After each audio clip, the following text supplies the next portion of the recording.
Hello, my name is Orla. Welcome to my channel. In this channel I read short stories for children and adults who are interested. In this video I'll be reading a story from the book Fantasy Stories for Boys. These stories are retold by Joff Brown. So get cozy, cuddle down and let's begin. This one is called The Ice Knight. A good one.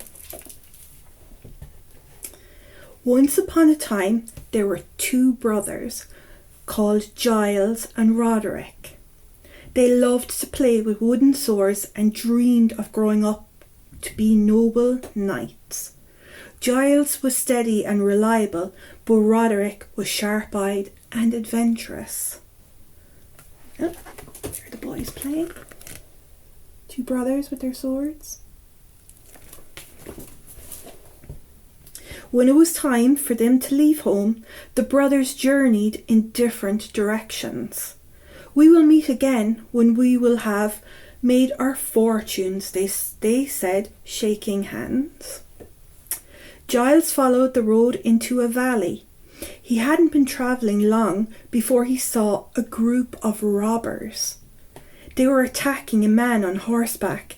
Drawing his sword, Giles ran at the robbers and drove them all away. The man on the horse was a noble prince. "You're a brave man. You can be my squire," he said to Giles. Life was hard for Giles. He had to run errands for all the brave knights in the prince's service, but he learned how to fence and how to joust. It took a long time, but eventually he could fight better than any knight. Meanwhile, Roderick followed a different path. He had heard a legend of a great northern enchanter who was more powerful than any in the land. So Roderick travelled far to the north, to the lands of endless snow, until he found the enchanter's castle, which was made of ice. Roderick went inside and found the enchanter on an ice throne surrounded by blue-eyed snow leopards. And that's in there. The leopards, the enchanter, and Roderick. "I will work hard if you will let me serve you," Roderick said. "You can become a knight straight away," said the enchanter. "Only fools work hard." The enchanter cast a spell, and Roderick found himself in a chilly suit of armour that reflected the pale sun like glass. The enchanter placed an amulet in the armour's chest plate. "This will give you great powers over snow and ice," he said. Lastly, the enchanter pulled a great shard of ice from the palace and cast a spell over it. It became a great ice sword, which he gave to Roderick. "Now you are my ice knight," said the enchanter. "You will guard my castle from all intruders." And there's Roderick in his ice armour. Roderick went to shake the enchanter's hand, but the enchanter moved away.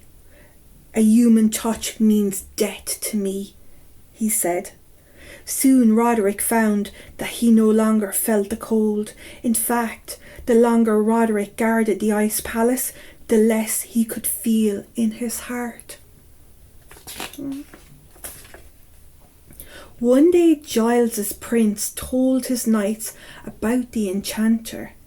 "This evil man wants to cover all the land in ice. He must be stopped. Who will challenge him for me?" Giles volunteered to go north and fight. When Giles finished the weary journey to the far north, he found the ice castle. Roderick was outside guarding it. He stood as still as an icicle. When Giles saw his brother, he was overjoyed, but Roderick had forgotten how to feel. "You shall not enter my master's castle," said Roderick.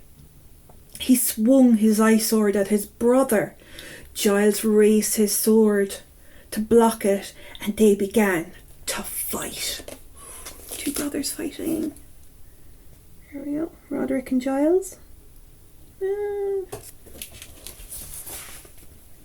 Roderick summoned shards of ice and a frozen wind to drive Giles back.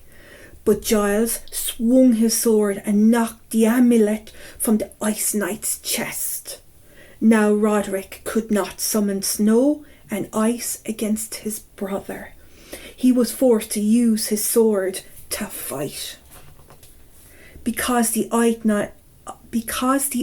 Knight had not worked as hard as his brother, he tired more easily. Soon Roderick stumbled and fell into the snow. Instead of striking him down, Giles helped his brother to his feet. Aww. The Ice Knight was amazed. "You could have defeated me. Why did you help me?" he asked. "Because you are still my brother, and I love you," said Giles. Roderick felt his heart melting and all the warmth returning to his body. "I have been bewitched all this time. Let's defeat the enchanter together," he cried. They entered the palace to find their way blocked by the snow leopards. We have been enslaved by the enchanter," said the leader of the snow leopards. "We will fight with you for our freedom." The snow leopards joining brothers.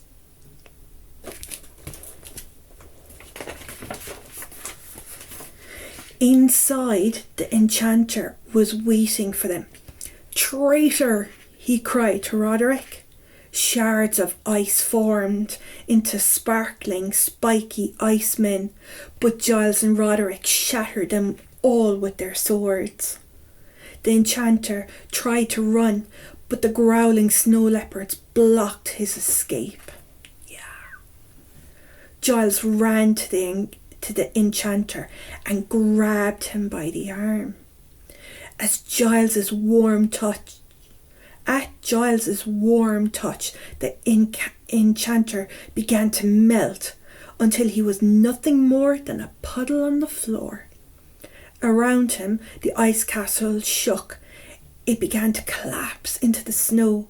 As the castle disappeared, the snow leopards ran away to freedom.